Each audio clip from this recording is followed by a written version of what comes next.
Selamat pagi Bu Dwi. Perkenalkan, nama saya Virginia. Kali ini saya akan menjelaskan tentang alat pembayaran internasional. Jadi, apa itu alat pembayaran internasional? Alat pembayaran internasional adalah cara pembayaran yang digunakan dalam kegiatan ekspor dan impor antar negara. Sistem pembayaran ini lebih rumit dibandingkan pembayaran dalam negeri, karena hal ini melibatkan perbedaan mata uang, jarak antar negara, peraturan internasional, serta keterlibatan bank dan lembaga keuangan. Oleh karena itu, diperlukan alat pembayaran yang aman dan dapat melindungi kepentingan eksportir maupun importir. Nah, berikut adalah beberapa alat pembayaran internasional yang sering digunakan. Yang pertama adalah letter of credit, pembayaran di muka, pembayaran kemudian, bills of exchange, penagihan, dan konsinyasi.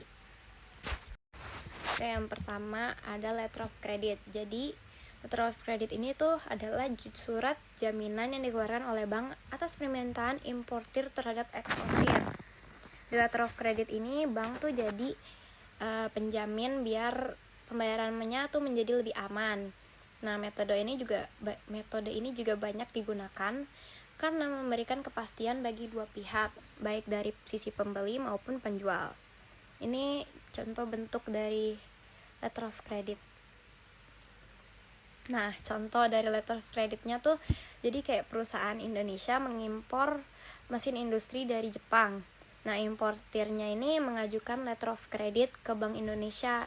Nah, setelah eksportir Jepang mengirimkan mesin dan melengkapi dokumen pengiriman, banknya tuh bakal melakukan pembayaran sesuai isi dari letter of creditnya. Yang kedua ada pembayaran di muka. Jadi pembayaran di muka adalah importir membayar sebagian atau seluruh harga barang sebelum barangnya dikirim.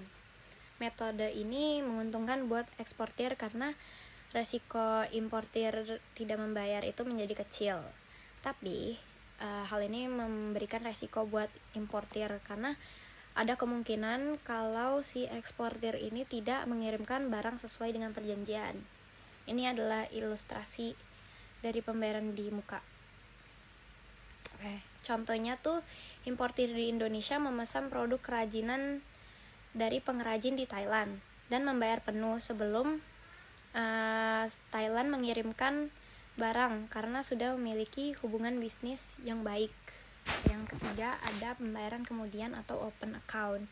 Pembayaran kemudian ini tuh kayak balikan dari si pembayaran di muka, karena di pembayaran kemudian ini eksportir itu mengirimkan barang terlebih dahulu kepada importir. Nah, importirnya itu bakal bayar kalau misalnya barangnya udah diterima sama importirnya. Cara ini tuh justru menguntungkan buat importir karena tidak perlu membayar di awal, tapi merugikan buat si eksportir karena bisa aja importirnya itu nggak bayar sesuai sama yang mereka udah bikin janji. Ini contoh ilustrasi dari pembayaran kemudian. Nah, contohnya itu perusahaan pakaian di Korea mengirimkan produk ke cabang perusahaannya di Indonesia. Lalu pembayarannya itu dilakukan setelah barang diterima sesuai dengan kesepakatan waktu yang mereka udah setujuin. Jadi yang keempat ada commercial bills of exchange. Jadi ini tuh surat perintah pembayaran yang dikeluarkan oleh eksportir kepada importir untuk membayar sejumlah uang yang udah ditentukan dalam jangka waktu tertentu. Alat pembayaran ini biasanya digunakan dalam transaksi internasional, transaksi perdagangan internasional dengan jangka waktu tertentu.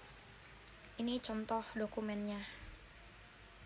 Oke, contohnya itu kayak eksportir kopi dari Brazil mengirimkan kopi ke pembeli di Jerman dan menyertakan wesel yang harus dibayar selama 60 hari setelah tanggal pengiriman barang.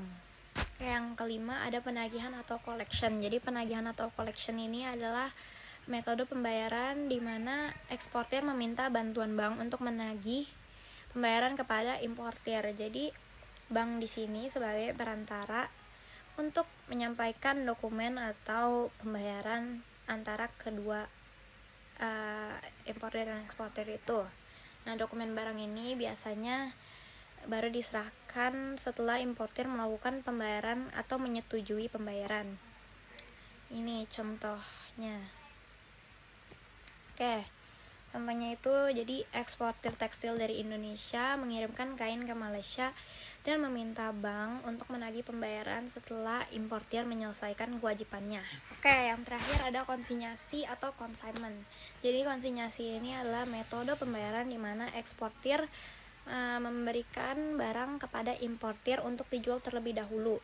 Nah, pembayarannya itu baru dilakukan setelah barangnya laku terjual. Metode ini tapi memiliki resiko yang tinggi buat eksportir karena bisa aja barangnya itu gak laku atau importirnya gak membayar. Tapi hal ini tuh dapat membantu memperluas pasar di luar negeri. Ini contohnya nih. Nah, contohnya itu produsen sepatu di Indonesia mengirimkan sepatu ke toko di Australia. Importir itu baru membayar kepada eksportir setelah sepatu tersebut berhasil dijual kepada konsumen. Nah, dari penjelasan tersebut dapat disimpulkan bahwa setiap alat pembayaran memiliki kekurangan dan kelebihannya masing-masing. Pemilihan metode pembayarannya juga harus disesuaikan dengan kondisi transaksi, tingkat kepercayaan antara pihak, serta resiko yang dapat ditanggung oleh eksportir maupun importir. Sekian dari penjelasan saya. Terima kasih.